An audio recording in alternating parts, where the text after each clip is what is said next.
My name is Caroline Hughes. I'm an executive coach and leadership consultant, and I work with leaders all over the world and their teams to increase their effectiveness and their trust in how they deliver for each other and their businesses. Hi, my name is Peter McCammon. I am a life and leadership coach. I work predominantly with leaders, owners, directors of small and medium-sized businesses. I also work with some coaches. My name's Beshley Donaldson. I'm a coach. I'm quite a new coach. I've been doing it for just over a year, and I work with leaders, executive leaders, small business owners, entrepreneurs who want to get more done in less time and earn more money. Passionate about helping people to see through their stories that they've created, and absolutely love coaching. It feels like a calling for me. So leaving my career as a headhunter that I did for 20 years was really a no-brainer. As soon as I got the bug for coaching, I just knew I had to go all in. Hi, I'm Sachin. I go by the Lamron coach. Lamron is the word normal spelled backwards. And it's a very good reason why I joined Ankush's coaching school, because I know he's not doing things in the normal way. The normal way of doing a coaching school, I guess it's like heavy information. It's a lot of the stuff about how to grow your business. It's a lot of focus on here's what you do, here's what you do, here's what you do. And I joined Ankush's school because I'm very unorthodox, and I know he's being that way in the world. And I've been working with him for almost 3 years, one-on-one. And when he told me about the school, I knew it was going to be exceptional, and I had no idea just how exceptional it was going to be. But it's right up my street. It's very unorthodox. My name is Rani Bora. I'm a coach, and I'm also a holistic psychiatrist with over 20 years of experience in the field.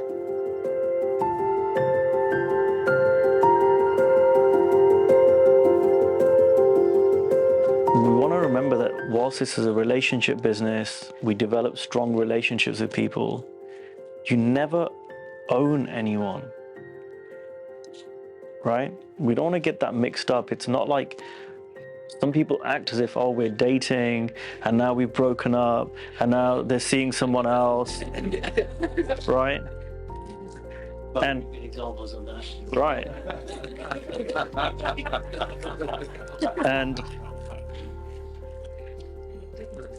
And right, like, oh, someone's dumped me. And coaches, they act like this. And I've seen coaches as well who kind of act like scorned lovers. When someone either doesn't renew or then hires someone else or doesn't hire them in the first place. Right? I told the story about Nick saying one of the reasons he worked with me was when he said no, I still served. I was like, well, forget you.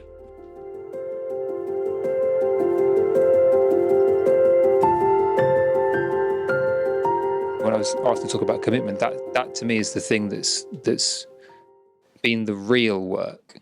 You know, yes, there's skills to learn about building a coaching practice, and I didn't know them, and I had to admit that, and I needed to humble myself to, you know, learn from Ankush and learn from other teachers, what have you. But it's that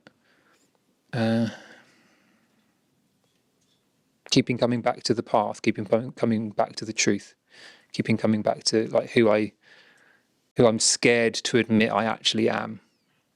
That's felt like the real work, and then everything else just happens from there, because you know life will sort the rest out. So the coaching practice, I know this now, it's like it's filling up the caliber of the musician I'm working with, the scale of the impact I'm having. It's growing because of this thing of keeping going back to the path, back to the path, back to truth, back to my document, back to my highest self, back to formless potentiality, you know, back to infinite potential, and then an insight.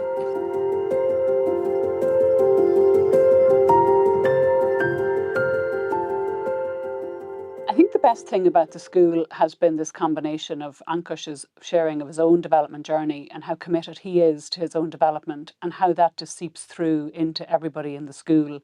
It's like there's a group of people who are so committed to being the very best that they can be in the world, and that's shining through in their work. And it's been like together all boats rise. And that's really been my favourite part of the school. It's been the most challenging part of the school, because on paper, this looks like it's a tools, not rules school, but actually it's so much deeper than that. And Ankush has created this container for us all to explore whatever is is our deepest blocks, our biggest fears, and do so in a way that's been really safe and really compelling in terms of the results we're getting both for ourselves and where we can bring our clients to in the future.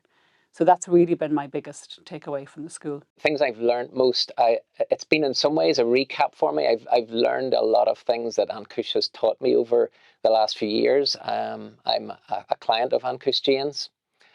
In addition to that, just going through that information again in the context of a group has been really invaluable for me. Coming into an environment where I've really just thrown myself into it as a learner all over again has been really fantastic. The other thing that I would say is that in addition to the information that I've learned, or that you would learn coming on this school about how to build your coaching practice, this goes much deeper. The person who I am being as a coach, not only as a coach, but as a husband, as a father, just as a person in the world, this course has taken me much deeper. The main thing that I've learned from the coaching school is how to create conversations and how to create clients. This is something that I think, in the words of Steve Chandler, seemed like a little bit of an unsolvable mystery to me before.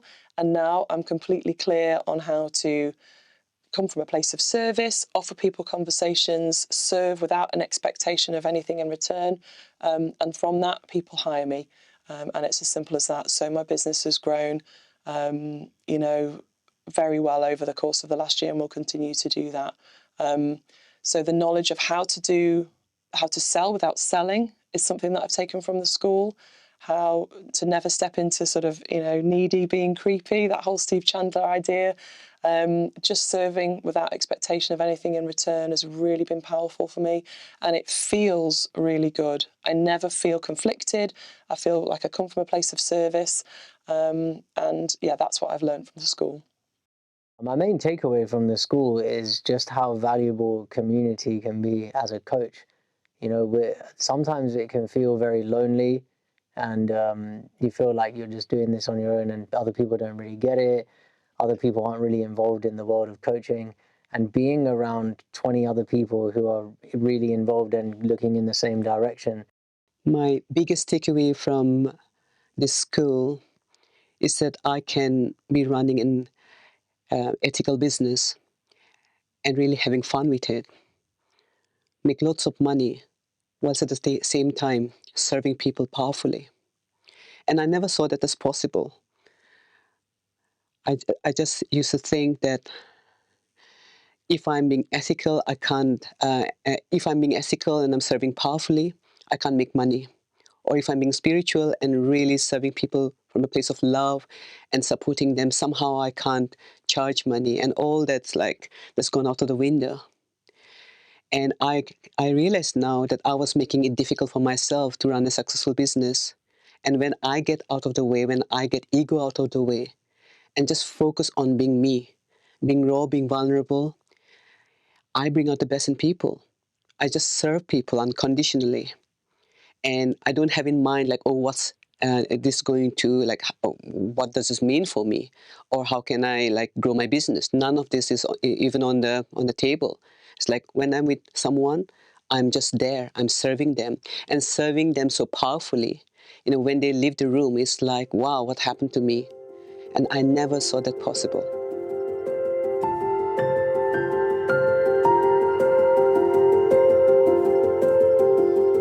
I arrived in the UK last night from the States, having completed my 5-session coaching package with Steve Hardison. There have been many insights, aha moments, and realizations through our work together. I'm definitely a very different man, husband, son, and coach as a result. One of the many learnings has been to act on my intuition. Now, I learned over a decade ago to trust my intuition, that voice inside that would sometimes nudge me to take some action that my logical mind would try and talk me out of. The more I trusted and acted on what this voice suggested, the better life seemed to get. However, I hadn't realized how often this voice would speak to me, and I didn't act. It's as if the voice needed to shout before I acted. This year, that has changed. One example is a voice nudging me to reach out to Terry Broughton early this year after I saw a painting she did of her brother-in-law. I asked her to paint me. I had many thoughts about why I shouldn't, but I trusted that voice and acted on it. It became clear that this painting was not just a painting, but a reflection of my journey of personal growth, an expression of self-love. Something I've struggled with my whole life, but now is seeping into every area of my life. It became obvious to me that whilst Terry is incredibly talented as an artist, there was way more to why I asked her to take on this project. No one else could have painted me. We have way more in common than people realize. Terry has known me for years and witnessed so much of my growth. She did not simply paint something, she captured me. She went over and above simply painting me. This lady is a true master of her craft. Her work will sell for 100 times what she currently charges. She is among the most wonderful, genuine, honest, and loving people I've ever met. The painting has partial words from both my document, a list of I am declarations I make every day, and words which have been used to describe me by people Terry reached out to. To say I am impressed is an understatement. I'm touched and moved by the outcome and the process of this project. Next year, this very large oil painting will be hand-delivered to my house, yet another example of beautiful service, and it will hang up pride of place in my office.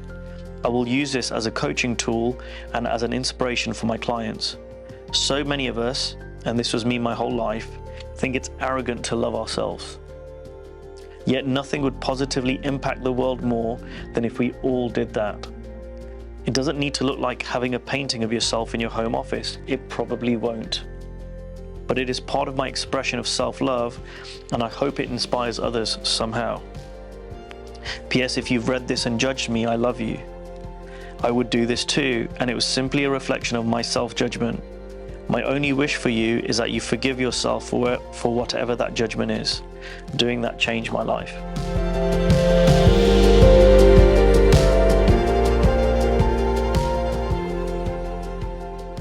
How do I create this amazing coaching practice that everyone is talking about? How do I become a Michael Neal? How do I become this master coach that charges so much money?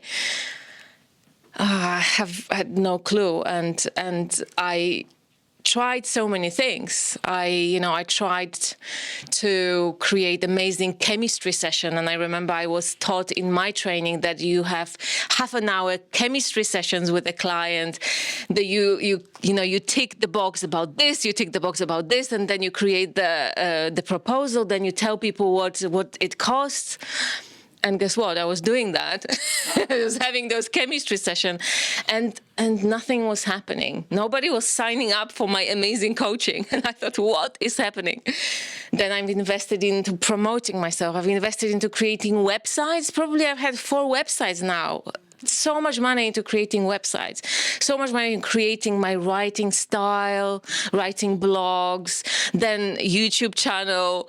And then how do I then get people to consume this material that I've created that took me ages to create and exhausted me? And I literally was in that space thinking, what I'm doing wrong. And then you came into my life. This school is built on foundation of love. From each and every one of you, I feel so much love. Everything that you share cracks my heart open, and I'm just like an emotional wreck. Something is happening here. And I know, Ankush, that you are a spark that lights this all up.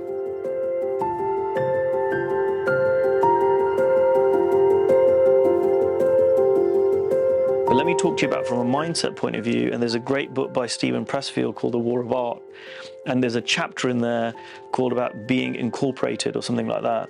And what he says is like, when you set yourself, and it's an American one, so in America they call it being incorporated versus being a limited company. When you're incorporated, when you're set up as a business, there is a mindset shift where it's not like, oh, it's the business is charging this. Right? And there's a certain amount of professionalism. And I had a client a couple of years ago, and he was making less than what they would advise is the requirement for you, not requirement, but probably advise that you'd be a limited company. And he asked me, so I spoke to my accountant, she said, maybe wait a year before you become limited. And he goes, well, what do you think? And I said, well, she knows exactly what she's talking about. She's my accountant. She knows exactly what she's talking about financially. What I'll say from a mindset perspective is, if you become limited now, you're just more committed. Yeah. And I said, when I started, I set my limited company within a few months of me starting my coach training, even though I wasn't making any money at the beginning. Because I knew it was like, I'm committed for this to go in a certain way. I don't want to play it safe, like, well, one day when I make enough money and I prove to myself, then I'll go limited. I was like, I want to go all in. So, and again, that's an opinion. You know, work out the pros and cons for yourself, speak to an expert on it. But that's just certainly my opinion, and I've seen that really play out.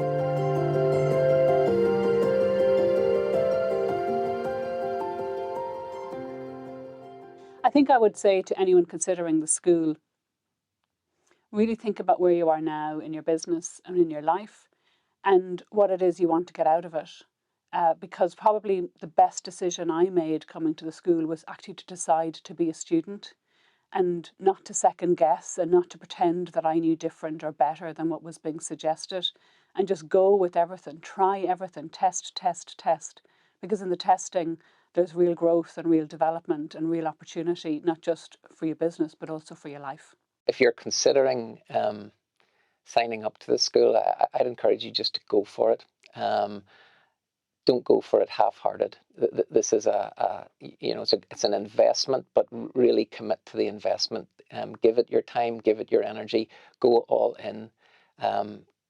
One of the things I committed to doing was to come really as a learner and to not make assumptions about what I thought I already knew, and doing that has enabled me to gain much more from it than I would have. But my main message would be, if you're thinking about it at all, go for it. I would say to anyone who's considering joining the coaching school to reach out to Ankush, find out more about it, and really consider making this investment, because you won't regret it.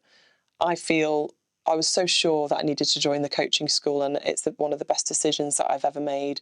You'll make lifelong friends. You'll find out how to sell without selling. You'll learn how to really step into your power and find your unique voice.